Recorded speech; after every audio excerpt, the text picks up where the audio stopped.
கதமொழி தீர்மின் கருவுகள் தேய்மின்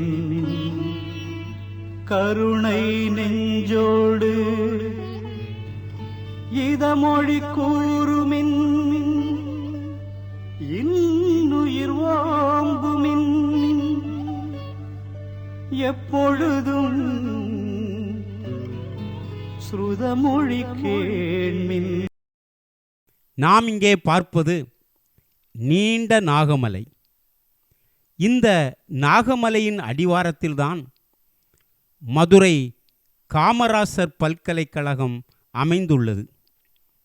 இங்கே இந்த நாகமலையிலிருந்து 1/2 கிலோமீட்டர் தொலைவில் தனியாக காணப்படும் இந்த குன்றை பார்க்கிறோம்.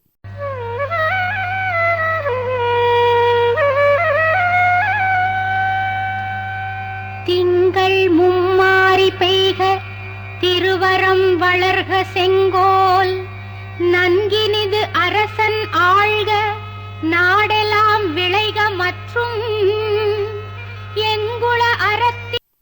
இங்கே ஊத்துப்பட்டி என்ற பெயர் பலகையை பார்க்கிறோம்.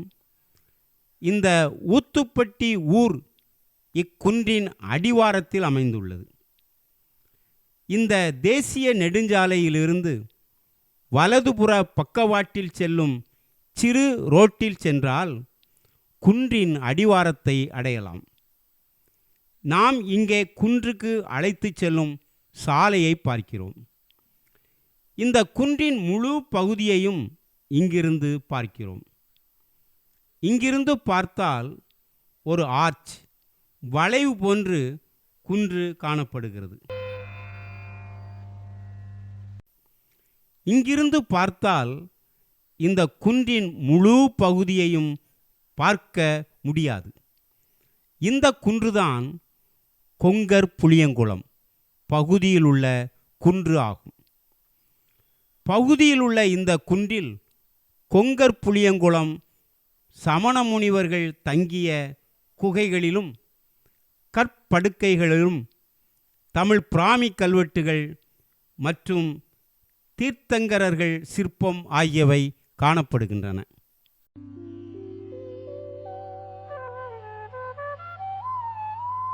இக்குன்றும் இதனை சார்ந்த ஊர்ப்பகுதியும் பாண்டியர் காலத்தில் புளியங்குன்னூர் என்று அழைக்கப்பட்டுள்ளது. இவ்வூருக்கு பிற்கால பாண்டியர் காலத்தில் சுந்தர பாண்டியபுரம் என்ற பெயரும் இருந்துள்ளது. தென்பரங்குன்றத்தில் உள்ள பிற்கால பாண்டியர் கல்வெட்டு ஒன்றில் இவ்வூர் வீரநாராயண குலக்கீழ் புளியங்குன்னூரான சுந்தர பாண்டியபுரம் என்று குறிப்பிடப்பட்டுள்ளது. புளியங்குன்றூர் என்ற பெயரே தற்போது புளியங்குளம் என்று மாறி வழங்குகிறது.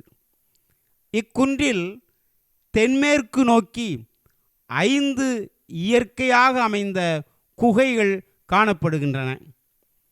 இக்குகைகளில் 4 குகைத்தலங்கள் மட்டுமே சமண முனிவர்கள் உறையும் முறையில் சிறப்பாக உருவாக்கப்பட்டுள்ளன. கிரைனைட் கற்கள் வெட்டியெடுத்த பின்னர் செயற்கையாக ஏற்பட்டுள்ள இந்த குளத்தை பார்க்கிறோம். இம்மலையின் அடிவாரத்தில் காணப்படும் தொல்லியல் துறையின் அறிவிப்பு பலகையை பார்க்கிறோம். இந்த கொங்கர் புளியங்குளம் குன்றில் உள்ள குகைத்தலங்களில் சங்க காலத்தில் சமண முனிவர்கள் கூட்டமாக வாழ்ந்திருக்க வேண்டும். இது பாண்டிய நாட்டிலிருந்து சேரநாடு செல்லும் வழியில் அமைந்த பெரும் பள்ளியாக திகழ்ந்திருக்கிறது என்பதை இதன் அமைவிடத்தை கொண்டு உணர முடிகிறது. இங்கு வந்து மாணவ மாணவிகள் கல்வி கற்று சென்றனர் என்பதை அறிந்து கொள்ளலாம். நாம் இங்கிருந்து பார்த்தால் குன்றின் அடிவாரத்தில் தொல்லியல் துறையினரால் வைக்கப்பட்டுள்ள சமணர் சின்னங்கள் குறித்த தகவல் பலகை மற்றும் கல்வெட்டு தூண்களை பார்க்கிறோம். தேவர்க்கு அருங்கலம் திங்கள் முக்குடை பாவுக்கு அருங்கலம் பஞ்சமந்திரம் நாவுக்கு அருங்கலம் நமோ அரகந்தாணமே.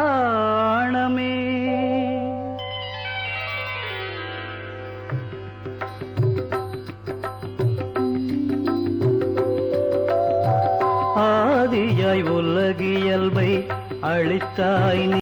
இங்கே இரும்பு கம்பி தடுப்புகளால் அணைக்கப்பட்டிருக்கின்றன கல்வெட்டு தூணை பார்க்கின்றோம்.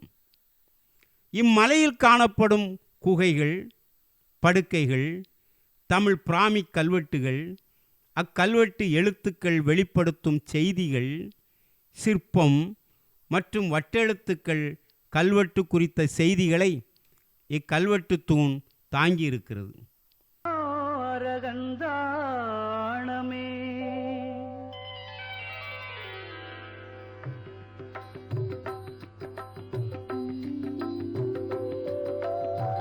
ஆதியாய் உலகியல்பை அளித்தாய் நீயே, அருந்தவனாய் அறம் பகர்ந்த அறிவன் நீயே. ஆதியாய் உலகியல்பை அளித்தாய் நீயே, அருந்தவனாய் அறம் பகர்ந்த அறிவன் நீயே. காதியாய் இருவினையை கடிந்தாய்.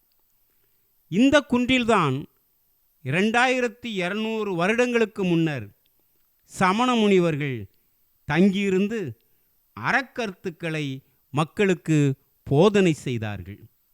நீயே கணமீராறு அடியேற்றும் கடவுள் நீயே, காதியாய் இருவினையை கடிந்தாய் நீ. சமண பண்பாட்டு மையம் திரு ஆனந்தராஜ் அவர்களின் பேட்டி. என்னுடைய பெயர் அனந்தராஜ். மதுரை சமண பண்பாட்டு மன்றத்தினுடைய செயலாளராக இருக்கிறேன். இந்த தென்பகுதியில் இருக்கிற அனைத்து மாவட்டங்களிலும் இருக்கின்ற கல்வெட்டுக்கள், படுக்கைகள், திருவுருவங்கள் இது அனைத்தையும் பாதுகாக்கின்ற பொறுப்பை எடுத்து எங்கள் அமைப்பு செய்து கொண்டிருக்கிறது. அரசாங்கத்திற்கு நாங்கள் முன் வந்து எந்தெந்த மலையில் எப்படியெல்லாம் சீரழிந்து கிடக்கிறது என்பதை எடுத்து அவங்க கவனத்திற்கு கொண்டு போய் அந்த மலைக்கெல்லாம் காவலர்களாக போட்டு அதை நாங்கள் பாதுகாக்கின்றோம். அரசாங்கம் பாதி செய்தால் பண்பாட்டு மன்றம் பாதி செய்கின்றது என்பதை இந்த நேரத்தில் தெரிவித்துக் கொள்கிறேன். தொன்மை தரிசனம் யூடியூப் சேனல் அதை நடத்துபவர் குலோத்துங்கன் அவர்கள் வருவாளர்கள். நண்பர் குலோத்துங்கன் அவர்களுக்காக வேண்டி கொங்கரப்புளியங்குளம் என்ற இந்த மலையை பற்றி சில குறிப்புகளை தர இருக்கிறேன். மதுரை காமராஜர் பல்கலைக்கழகத்திலிருந்து ஒரு 2 கிலோமீட்டர் தூரத்திலே இந்த சிறிய குன்று இருக்கின்றது. இந்த குன்றிலே கிட்டத்தட்ட ஒரு 60 படுக்கைகளுக்கு மேல் சமண முனிவர்கள் வாழ்ந்திருக்கிறார்கள். அது மட்டுமல்ல, கிமு 2ஆம் நூற்றாண்டை சேர்ந்த பிராமி கல்வெட்டும் இருக்கின்றது. அந்த கல்வெட்டை பற்றி நிறைய குறிப்புகள்.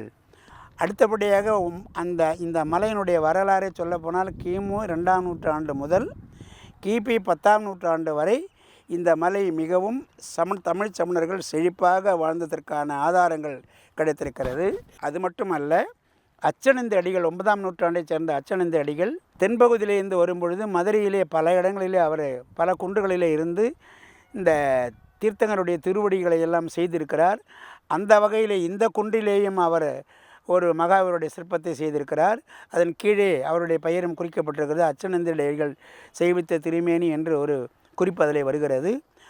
இந்த அளவிலே இந்த கொங்கரப்புளியங்குளம் என்று சொல்லக்கூடிய இந்த மலை மிக சிறப்புக்குரியது, மிகவும் ஆய்வுக்குரிய மலையும் கூட. கணமீராறு அடியேற்றும் கடவுள் நீயே.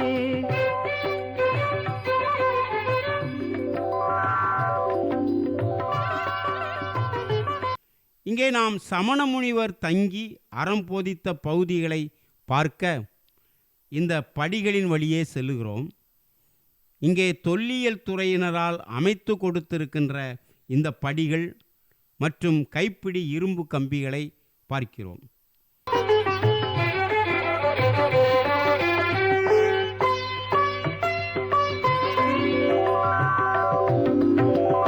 போதியாய் பொருள் அளவும் ஆனாய் நீயே, பொறிவாயில் ஐந்தவித்த புனிதன் நீயே போதியாய் பொருள் அளவும் ஆனாய் நீயே பொறிவாயில் ஐந்தவித்த புனிதன் குகை பகுதிக்கு அருகே நெருங்கிவிட்டோம்.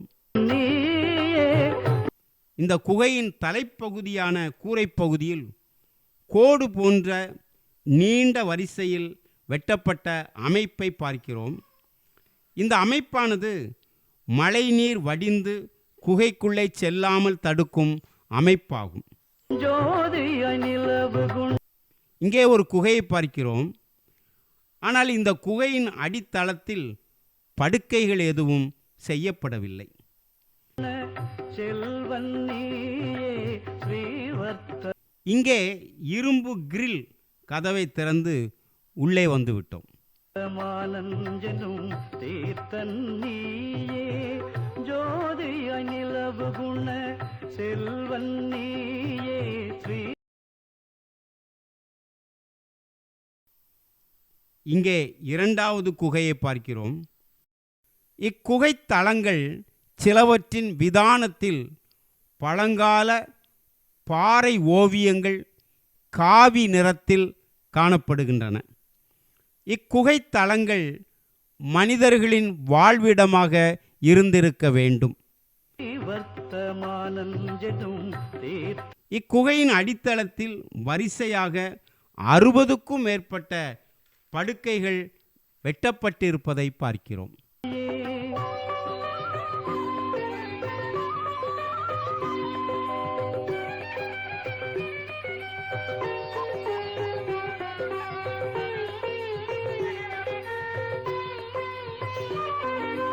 அங்கம்மவை யாரிரண்டும் உரைத்தாய் நீயே அலர்மழை துந்துபி உடைய அமலன் நீயே அங்கம்மவை. வணக்கம், நான் தொன்மை தரிசனம் டிவி உங்கள் குலோத்துங்கன். இங்கே என்னை சுற்றி கீழே பாறைகளின் மேலே வெட்டப்பட்டிருக்கின்ற படுக்கைகளை பார்க்கின்றோம். கிட்டத்தட்ட 60க்கு மேற்பட்ட படுக்கைகள் இங்கே பார்க்கின்றோம். இந்த படுக்கைகள் ஒவ்வொன்றும் வளவளப்பாக சமண முனிவர்கள் படுத்து உறங்கி தங்கி இருப்பதற்காக வளவளப்பாக செதுக்கப்பட்டிருக்கின்றது. இந்த படுக்கையின் மேலே தலையணை போன்ற ஒரு அமைப்பு, ஒரு மேடாக அங்கே செதுக்கப்பட்டிருப்பதையும் இங்கே பார்க்கின்றோம்.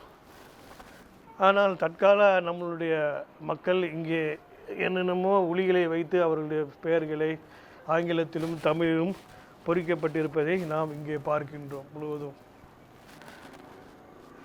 இந்த படுக்கைகள் அனைத்தும் சமண முனிவர்கள் இந்த படுக்கையில் தங்கியிருந்து கிமு 2300 வருடங்களுக்கு முன்னாலே இந்த படுக்கைகளே இங்கே வந்து தங்கியிருந்து அறத்தை வளர்த்தார்கள், அறம் போதித்தார்கள் மக்களுக்கு. இதை சங்க இலக்கியங்களில் பல குறிப்புகளில் இது பாடல்களில் இந்த சமண முனிவர்களை பற்றிய குறிப்புகளும் அவர்கள் அறம் வளர்த்த செய்திகளையும் நாம் பாடல்களில் நாம் பார்க்கலாம். இங்கே மூன்றாவது குகைத்தளத்துக்கு வந்துவிட்டோம். இந்த குகையின் அடித்தளத்தில் படுக்கைகள் எவையும் காணப்படவில்லை. இந்த குகையில் மழைநீர் குகைக்குள்ளே செல்லாமல் இருப்பதற்காக பாறையின் மேல் நீண்ட கோடு போன்று செதுக்கப்பட்டுள்ள அமைப்பை பார்க்கிறோம். தற்காலத்தில் தொல்லியல் துறையினரால் அமைக்கப்பட்டிருக்கின்ற தகர கூரையை பார்க்கிறோம். இந்த குகையின் தலைப்பகுதியை ஒட்டிய நெற்றி பகுதியில் 3 தமிழ் பிராமி கல்வெட்டுகள் வெட்டப்பட்டிருப்பதை பார்க்கிறோம். 5 குகைகள் இக்குன்றில் காணப்பட்டாலும் இந்த ஒரே குகையில் மட்டும் 3 தமிழ் பிராமி கல்வெட்டுகள் வெட்டப்பட்டுள்ளதை பார்க்கிறோம். கொங்குலவு மலர்பிண்டி கோமானியே குடை ஒரு மூன்றுடைய உங்கள் தொன்மை தரிசனம் டிவியின் குலோத்துங்கன். தற்பொழுது நான் நின்று கொண்டிருக்கும் இந்த மலை கொங்கர் புளியங்குளம் மலை. சமணர், அதாவது கிமு 2500 ஆண்டுகளுக்கு முற்பட்ட படுக்கையில் வெட்டப்பட்ட சமண முனிவர்கள் தங்கிய இந்த புனிதமான அந்த இடத்திலிருந்து நான் தற்பொழுது பேசிக் கொண்டிருக்கின்றேன். எனக்கு பின்னால் 3 தமிழ் பிராமி கல்வெட்டுகள், அதாவது சில இடைவெளிகளில் 3 தமிழ் பிராமி கல்வெட்டுகளை பார்க்கின்றீர்கள். இந்த 3 தமிழ் பிராமி கல்வெட்டு, அதாவது தமிழி என்று சொல்லுவார்கள், இந்த 3 தமிழி கல்வெட்டுகளும் கிமு 2ஆம் நூற்றாண்டில் வெட்டப்பட்டது. இந்த கல்வெட்டுகள் பொறிப்புகள் எதை குறிப்பிடுகின்றன என்றால், இந்த கல்வெட்டு எழுத்துக்கள் நாம் சற்று முன்னர் பார்த்த படுக்கைகள் கீழே சமண முனிவர்கள் இங்கே தங்கி அறம் வளர்த்தார்கள். ஸோ அவர்கள் தங்கி இங்கே படுத்து அவர்களுக்கு அறம் வளர்ப்பதற்கு அவர்களுடைய அந்த மிகப்பெரிய சமூக தொண்டு இங்கே தங்கி செய்தார்கள் என்பதற்காக அவர்களுக்கு இந்த படுக்கைகள் வலுவளப்பாக இருக்கின்ற இந்த படுக்கைகள் வெட்டி கொடுப்பதற்கு நன்கொடை செய்தவர்களுடைய பெயர்கள் இந்த 3 கல்வெட்டுகளிலும் பொறிக்கப்பட்டிருப்பதை பார்க்கின்றோம். அந்த சங்க காலத்து அதில் ஒருவர் பிரபுக்கள் குடும்பத்தைச் சேர்ந்த ஒருவர் இங்கு நன்கொடை செய்துள்ளார். மற்ற இருவரும் ஒரு கொடையாளர்கள், அவர்களுடைய பெயர்களும் இந்த கல்வெட்டு எழுத்துக்களில் வருகின்றது. இதில் முக்கியமாக நாம் பார்க்க வேண்டும் என்றால், இந்த சமண படுக்கையில் வெட்டி கொடுப்பதற்காக நன்கொடையில் தங்கம் பொன்னும், அதாவது தங்கமும் அந்த காலத்திலே 2000 வருடங்களுக்கு முன்னாடியே பொன்னும் நன்கொடையாக வழங்கப்பட்டிருக்கின்ற என்ற செய்தியை வருகின்றது. இந்த செய்தியை குறிப்பிடுகின்றவர்கள், அதாவது இந்த கல்வெட்டு எழுத்துக்களை ஆராய்ந்து பொன் என்ற ஒரு எழுத்தில் வருகின்றதை ஆராய்ந்த பேராசிரியர் மகாலிங்கம் என்பவரும் மயிலை சீனி வேங்கடசாமி அவர்களும் இந்த பொன் என்பது தங்கத்தை தான் குறிக்கின்றது, ஸோ இங்கே படுக்கையில் வெட்டி கொடுப்பதற்காக தங்கம் நன்கொடையாக கொடுக்கப்பட்டிருக்கின்றது என்ற ஒரு செய்தியையும் வெளிப்படுத்துகின்றார்கள். இங்கே முதல் தமிழ் பிராமிக் எழுத்துக்களை பார்க்கிறோம். இக்கல்வெட்டுகளில் இந்த முதல் கல்வெட்டானது குர கொடு பிதவன் உபாசன் உபருவன் என்று வாசிக்க முடிகிறது. அதாவது இதன் பொருளானது சமண சமயத்தை பின்பற்றிய உபாசகன் என்பவன் குர கொடுப்பிதவன் என்று கல்வெட்டில் குறிப்பிடுவதை கொண்டு இக்குகைத்தலத்தில் கூரையை அமைத்தவன் என்று பொருள் கொள்ளலாம். அதாவது இங்கே கூரையின் நெற்றி பகுதியில் மழை நீர் குகைத்தலத்திற்குள் மேலிருந்து வடிந்து நுழையாத வண்ணம் புருவம் வெட்டி முகப்பு அமைத்து கொடுத்தான் என்று குறிப்பிடப்படுகிறது. இங்கே 2வது தமிழ் பிராமி எழுத்து பொறிப்பை பார்க்கிறோம். 2வது கல்வெட்டில் குரு கொடல் கூத்தவன் சொரன் பொன் என்று வாசிக்கலாம். செரதவன் என்பவன் இக்கூரை அமைத்து கொடுப்பதற்கு பொன்னை தானமாக வழங்கினான் என்று குறிப்பிடப்படுகிறது.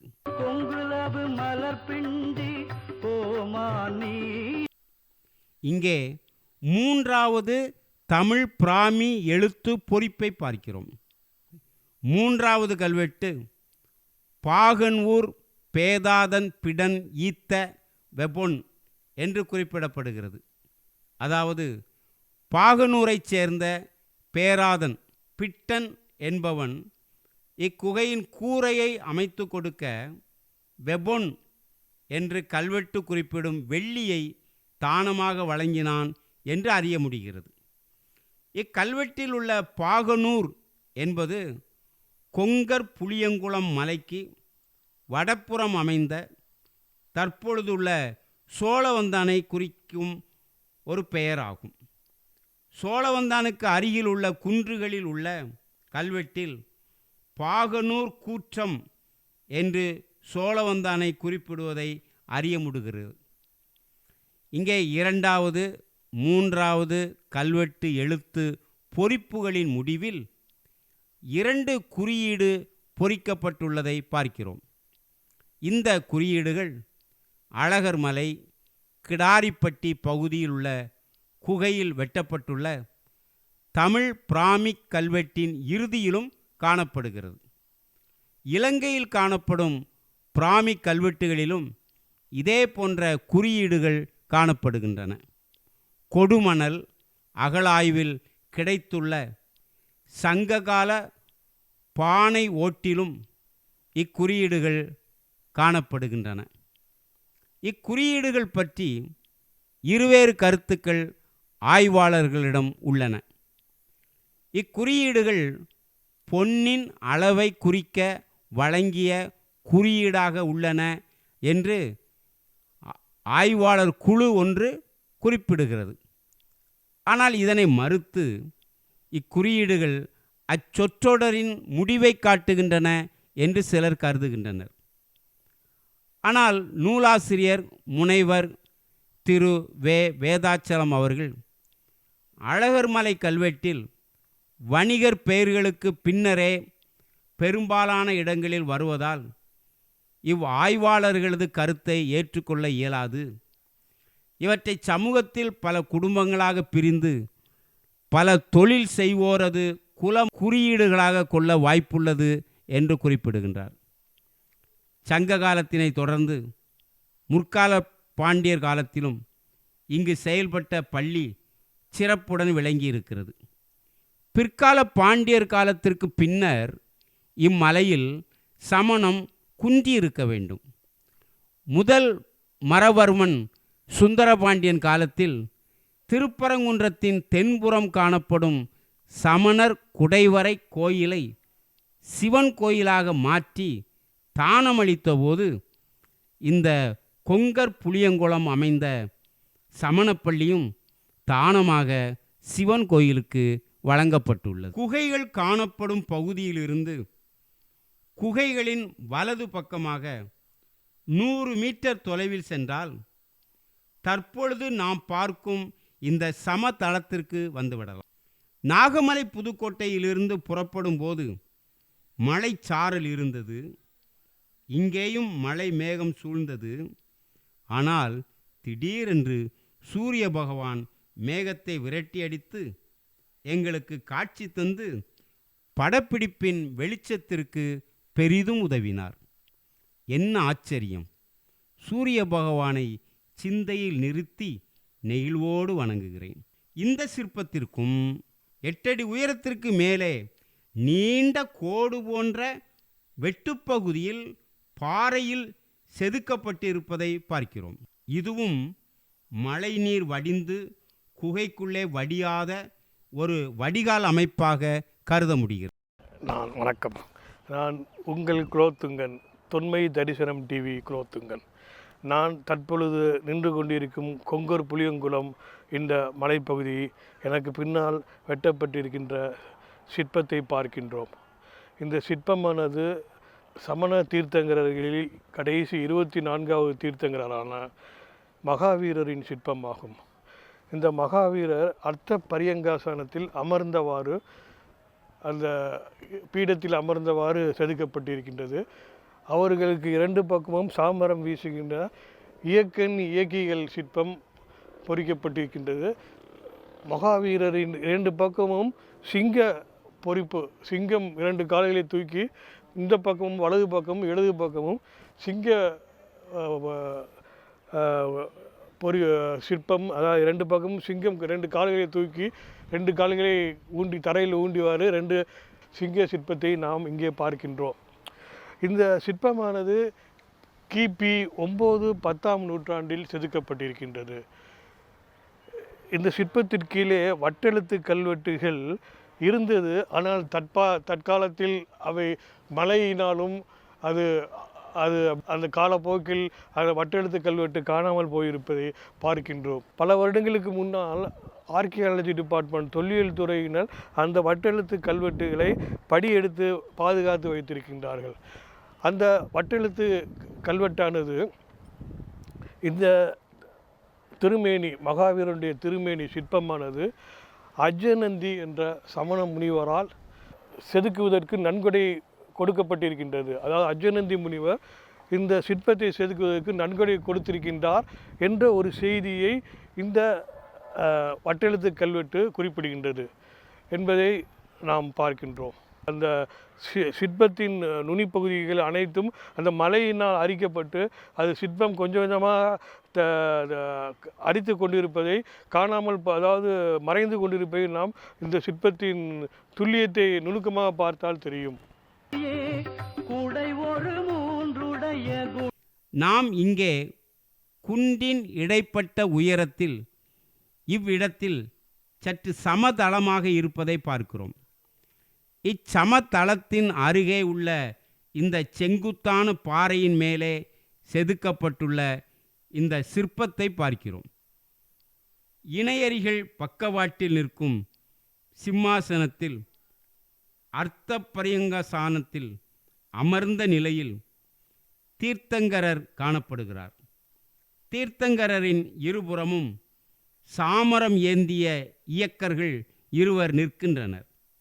தலைக்கு மேலே முக்குடை திகழ்கிறது. அதற்கு மேலே அசோக மரத்தின் சுருண்ட கிளைகள் படர்ந்து விரிந்து தொங்குகின்றன.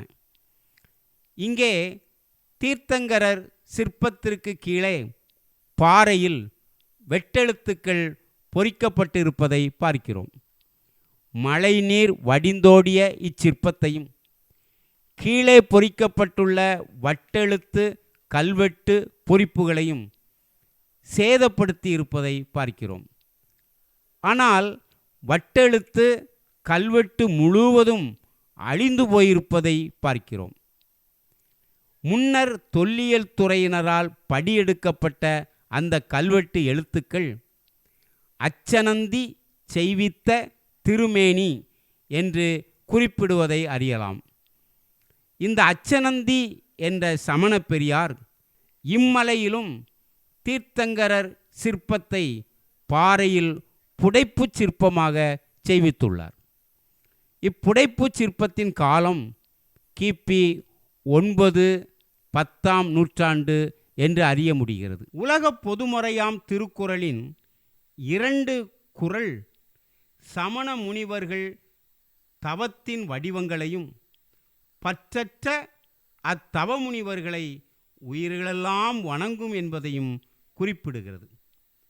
அக்குறளை பார்ப்போம். உற்ற நோய் நோன்றல் உயிர்க்குறு கண் செய்யாமை அற்றே தெய்வத்திற்குறு என்ற குறளின் பொருளானது தமக்கு வரும் துன்பத்தை பொறுத்து கொள்ளுதல், தாம் பிற உயிர்களுக்கு துன்பம் செய்யாதிருத்தல் ஆகியவையே தவத்தின் வடிவங்களாகும் என்று கூறுகிறது. மேற்கொண்டு மற்றொரு குறள், தன்னுயிர் தானறப் பெற்றானை ஏனைய மண்ணுயிரெல்லாம் தொழும். இந்த குறளின் பொருளானது தனது உயிர் தான் என்னும் பற்று அற்றவனை பிற உயிர்களெல்லாம் வணங்கும் என்பதாகும். தமிழ் மொழியின் தொன்மையான இலக்கண நூல் தொல்காப்பியம்.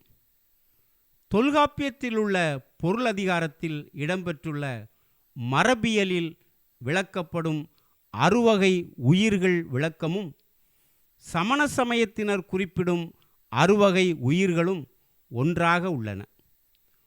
ஒன்றறி வவுதுவே யுற்றறி வதுவே இரண்டறி அதுவே அதனோடு நாவே என்று தொல்காப்பிய பொருளதிகார பாடல் நீளுகிறது. ஆகவே தொல்காப்பியத்திற்கும் சமணத்துக்கும் இடையே காணப்படுகின்ற ஒற்றுமையின் அடிப்படையில் தமிழ் மொழிக்கு எழுத்திற்கான வரி வடிவம் தந்தது சமண துறவியர்கள் என்று ஆய்வாளர்கள் கருதுகிறார்கள். அங்கே தொலைவில் திருப்பரங்குன்றம் மலையை பார்க்கிறோம். இங்கே எதிர்ப்பக்கத்தின் முத்துப்பட்டி பெருமாள் குன்று மற்றும் அதன் பின்னால் உள்ள சமணர் மலையையும் பார்க்கிறோம். சமண சமயம் கிமு 3ஆம் நூற்றாண்டில் தற்பொழுதைய கர்நாடக மாநிலம் சிரவண பெலகுலா என்ற இடத்திலிருந்து தமிழகம் வந்தது என்கின்றனர். அதாவது பத்திரப்பாகு முனிவர் என்பவர் சமண சமயத்தவரின் தலைவராக இருந்தார். இவர் சந்திரகுப்த மௌரியனின் மத குருவாகவும் திகழ்ந்தார். வட இந்தியாவில் 12 வருடங்கள் பெரும் பஞ்சம் ஏற்பட உள்ளது. என்று மன்னர் சந்திரகுப்த மௌரியனிடம் கூறியவர் இவர்தான். தம்மை சார்ந்திருந்த 12000 சமண முனிவர்களை அழைத்து கொண்டு தென் திசை நோக்கி புறப்பட்டார். சந்திரகுப்த மௌரிய அரசனும் அரசை துறந்து பத்ரபாகு முனிவருடன் புறப்பட்டார். தற்பொழுது கர்நாடக மாநிலத்தில் உள்ள மைசூர் நாட்டுக்கு வந்து சமணர் வெள்ளைக்குளம் என்னும் பொருள்படும் சிரவண பௌக்கவ் என்று தற்பொழுது பெயர் வழங்கப்படுகிற இடத்திற்கு வந்து தங்கினர். இதன் பின்னர் இவர் தனது சீடனான விசாக முனிவர் என்பவரை அனுப்பி சோழ பாண்டிய நாடுகளில் சமண சமய கொள்கைகளை பரவச் செய்தார். எனவே கிமு 3ஆம் நூற்றாண்டில் வைசாக முனிவரால் சமண சமயம் தமிழகமெங்கும் பரவியது. இதற்கு பாண்டிய நாட்டில் உள்ள பிராமிக் கல்வெட்டுக்கள் இத்தகைய முனிவர்களுக்கு சேவை செய்தவர்களின் தகவலை வெளிப்படுத்துகின்றன என்று தொல்லியல் துறை ஆய்வாளர்கள் கூறுகின்றனர். மகாபாரத காலத்திலே, அதாவது கண்ணபிரானுடைய காலத்திலேயே சமணர் தமிழ்நாட்டுக்கு வந்ததாக தெரிகிறது. சமணத்தின் 22வது தீர்த்தங்கராகிய நேமிநாத சுவாமி கண்ணபிரானுடைய நெருங்கின உறவினர் என்றும் சமண நூல்கள் கூறுகின்றன. கண்ணபிரானுக்கும் அவரை சேர்ந்தவர்களுக்கும் சமண சமயத்தவர் என்று சமண நூல்கள் கூறுகின்றன. கண்ணபிரானிடத்தில் அகத்தியர் சென்று அவர் இனத்தவராகிய 14 வேளிரையும் அறிவாளரையும் தமிழ்நாட்டுக்கு அழைத்து வந்து குடியேற்றினார் என்று தொல்காப்பிய உரையிலே நச்சினார்க்கினியர் கூறுகிறார். அகத்தியருடன் வந்த அருவாளர் தொண்டை நாட்டில் குடியேறினார்கள். அவர்கள் குடியேறிய பிறகு தொண்டை நாட்டுக்கு அருவாளர் நாடு என்று பெயர் உண்டாயிற்று. அருவாளரும் அக்காலத்தில் சமண மதத்தவராக இருந்தனர் என்று கருதப்படுகின்றனர். ஆந்திரா மாநிலத்தில் நெல்லூர் மாவட்டம் கண்டகூர் தாலுகாவைச் சேர்ந்த மாலகொண்டா என்னும் மலை மேல் உள்ள ஒரு குகையில் கிமு 8ஆம் நூற்றாண்டில் எழுதப்பட்ட சாசனம் ஒன்று காணப்படுகிறது. இது பிராகிருத மொழியிலேயே பிராமி எழுத்தினால் எழுதப்பட்டு இருக்கிறது. அருவாகில குலத்து நந்த செட்டி மகன் சீரி வீரி செட்டி செய்வித்த குகை என்று அந்த சாசனத்தில் எழுதப்பட்டு இருக்கிறது. தமிழ் நூல்களில் அருவாளர் என்று கூறப்படுபவர் தாம் இச்சாசனத்தில் அருவாகின குலம் என்று கூறப்படுகிறார் என்பதும், இந்த குகை சமண துறவிகளுக்காக அமைக்கப்பட்டது என்பதும், அருவாளர் பண்டை காலத்தில் சமணராக இருந்தனர் என்பதையும் நாம் அறிந்து கொள்ளலாம். பண்டை காலத்தில் இந்த இடம் நெல்லூர் மாவட்டம் தமிழகத்தின் வட எல்லையாக இருந்தது என்று மயிலை சீனி வேங்கடசாமி குறிப்பிடுகிறார். கிபி 2ஆம் நூற்றாண்டில் டாலமி என்னும் யவன ஆசிரியர் அருவார் நொய் என்னும் இனத்தார் இந்த பகுதியில் தொண்டை நாட்டில் வாழ்ந்தனர் என்று கூறுவதும் இந்த அருவாளரைத்தான் என்பதை மயிலை சீனி வேங்கடசாமி அவர்கள் வெளிப்படுத்துகிறார். பொறிவாயில் ஐந்தவித்த புனிதன் நீயே போதியாய் பொருள் குன்றின் கிழக்கு பகுதியில் ஊத்துப்பட்டி ஊருக்கு அருகே உள்ள குன்றின் அடிவாரத்தில் அமைந்திருக்கின்ற மாயன் கோயிலை பார்க்கிறோம். நமது சங்க இலக்கியங்கள் காலத்தால் மிக பழமையானவை. அவற்றில் காணப்படுகின்ற ஊர்பெயர்கள், தமிழ் மன்னர்களின் பெயர்கள், குறுநிலத் தலைவர்களின் தலைநகரப் பெயர்கள், துறைமுகங்கள், போர்க்களங்கள், குடிப்பெயர்கள், கடையெழு வள்ளல்கள் மற்றும் குறுநிலத் தலைவர்களின் பெயர்கள், சங்ககால புலவர்களின் பெயர்களில் இடம்பெறுகின்ற ஊர்பெயர்கள், தொன்மை வரலாற்று நிகழ்வுகளோடு தொடர்புடைய இடங்கள், மலைகள், நதிகளின் பெயர்கள் ஆகியவை இன்றும் வட இந்தியாவிலும் வடமேற்கே பாகிஸ்தான், ஆப்கானிஸ்தான் போன்ற நாடுகளில் உள்ள பகுதிகளில் இடப்பெயர்களாகவும் ஊர்ப்பெயர்களாகவும் வழக்கத்தில் உள்ளன. வரலாற்று காலத்துக்கு முற்பட்டு இடம்பெயர்ந்துள்ள தமிழர்கள் தங்களது இனம், மொழி, அடையாளங்களை இடப்பெயர்களாகவும் குழு பெயர்களாகவும் கடவுளர்களின் பெயர்களாகவும் மற்றும் தனிமனித பெயர்களாகவும் தங்களோடு எடுத்துச் சென்று மறுபதியம் செய்திருக்கிறார்கள். இதனை திரு ஆர் பாலகிருஷ்ணன் IAS அவர்கள் தன்னுடைய ஆய்வில் வெளிப்படுத்துகிறார். போதியாய் பொருள் அளவும் ஆனாய் நீயே, பொறிவாயில் ஐந்தவித்த புனிதன் நீயே. போதியாய் பொருள் அளவும் ஆனாய் நீயே,